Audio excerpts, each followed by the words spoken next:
All right, welcome back on to Legal Matter and the eligibility of Jonathan to contest the 2027 election. Justice Salami coming out smoking. Peter, Justice Salami. Well, he's a well-known figure in Nigeria and the judicial system. He has his time on the bench. We know some of the cases he sat on, he adjudicated upon. We know some how he ended up. But for him to come here to speak on this matter that is before a court, I don't know.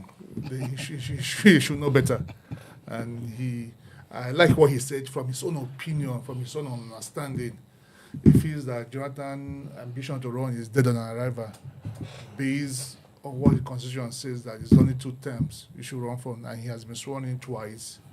And this is the constitutional matter. Yes, people are saying that this law that bars Jonathan for running came in after the incident has happened, that he cannot retroact on it. But he said no. I said you can. Say the law only said that you cannot take it back if it's a criminal matter. The right Jonathan is trying to protect is his civil rights, and the Constitution is silent on it.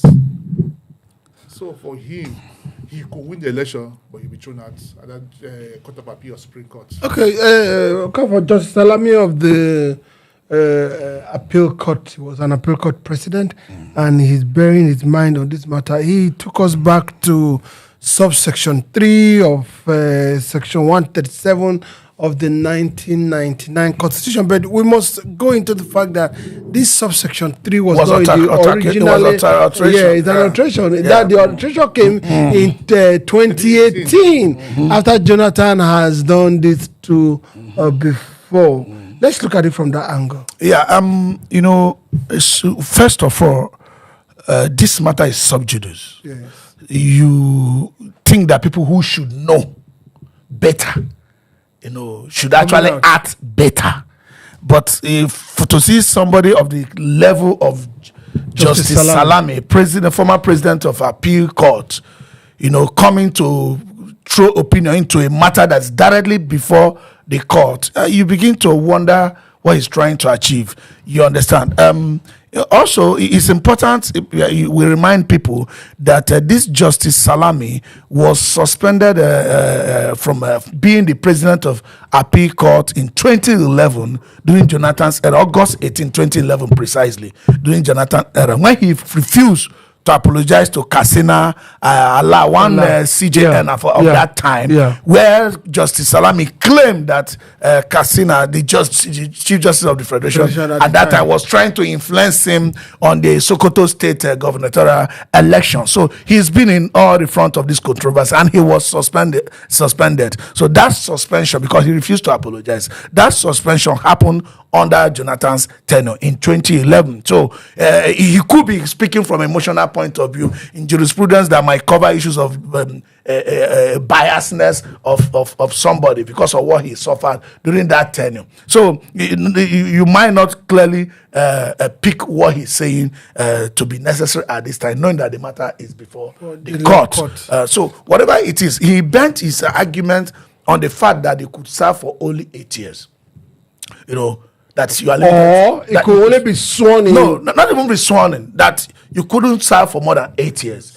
You understand? That you couldn't serve for more than 8 years. That even though he gets in, that is going to vitiate issue of serving for more than 8 years. That they are going to eventually throw him out. That's one. 2, he now tried to make a separation between civil rights and maybe on criminal issues. That is only on criminal issues that you can say, the status, which this needs to be tested in court. I don't know the authority he was citing, though himself is a known figure, but also know his antecedents. That for a criminal matter, you can't go back to apply it. But on constitutional matter, even when you amend it, that you go back to the time the Constitution started. You are going to also look at the practicability of that. Imagine all we have in our Constitution today, you amend it. You're going to go back to This argument is based on which premise? On which premise, essentially? So there was nothing he cited other than the altercation you talked about, which is created subsection 3 in 2018. So, which is the creation itself. There is nothing else cited that could have made people to say, okay, on so constitution, when you now alter the constitution, the implementation of the alteration goes back to when the constitution started, which in many cases, if you create many states in Nigeria today, which is going to be alteration of the constitution, how are you going to go back to? Are you going to send maybe Asiwaju will be the one to fund it? So this is oftentimes that's why I started by saying, when you see people who should know better acting in certain manner, you begin to question a lot of things about them. This was a justice that was suspended during Jonathan's time for his claim and even a suit filed against the CJN of that time on a matter he was not able to prove. I think those were the things that led, if you remember before, gubernatorial tribunal issues, election tribunal issues stopped at the court of appeal before it was eventually now moved it goes to the Supreme Court. Supreme Court. This matter is before the court. Everybody is actually limited on what they can say about the outcome. But he was emphatic for the fact that he said if the Supreme Court doesn't stop him, that the Court of Appeal doesn't stop him. In fact, he said the Court of Appeal would throw him out. Now, if you are emphatic about that, as if justice is already served when the matter is before the appeal, is that not subjudice? No, for me, not just subjudice. They are all still so-called pre-electoral matters. So this one should be decided before election. He's talking after he has sworn in, that either appeal court or Supreme Court will throw him off. That wouldn't have happened because it's a pre-electoral matters. So what they look at these days is what happened during the election, after the election. This should have been decided pre the election. So that shows that I think, like maybe speaking from emotion, he decided not to open his eyes to current realities. That will not. These cannot even come up after the election has been conducted, and he won and he's been sworn in. It cannot come up. But it ought to have decided it's the pre-election matters. So sometimes we speak maybe animosity of what happened between him and Jonathan when he was in office. That's why he decided to speak up now, or he's doing somebody's bidding. You should allow the court sit and tell us way forward. Okafor, let's go to somebody's doing somebody's bidding. We've also seen the tactics of the APC in trying to communicate to Goodluck, Ebele, Azikiwe, Jonathan not to contest. We've seen it in the harsh way, we've seen it in the subtle way, we've also seen it in a brotherly way, the Tompolo style, and all that. Now we are seeing it again in a more organized, judicial, constitutional way. Do you think that's the hand of Esau and the... No, I've made it very, very clear before. If anybody tells you that Jonathan's candidacy is not a threat to Asiwaju, his person is either a liar or stupid. That's the truth. Say that the person is a liar or is stupid. Look at who Jonathan lost to. Jonathan lost to, as at that time, the best of the North. The best of the North as at that time. Buhari's candidacy appealed to people more than Peter B's frugality. I know they give Shishi short. Just that Shishi thing was a southern connotation. Yeah. Buhari was almost another give Shishi. Yeah. Buhari was almost another give Shishi. And some of us, his 150 car, we used to say that he has only 150 car, has only one house, has only one this. You can't say that again now. You can't say that again. So Buhari appealed to people, appealed to poor masses, appealed to just about anybody who thought there was heaven on earth in any other country. Because we believed him look like and because Jonathan's government was headed at the right direction with flashes of corruption from the petroleum industry, which even got worse under Buhari and is even worse today. Let me tell you, I look back, I ask you, which of Jonathan's minister was jailed? None. That we know. Have people like Okonjo-Iweala, have people like Adeshina, have people like Bala Mohammed. It likes, mention them.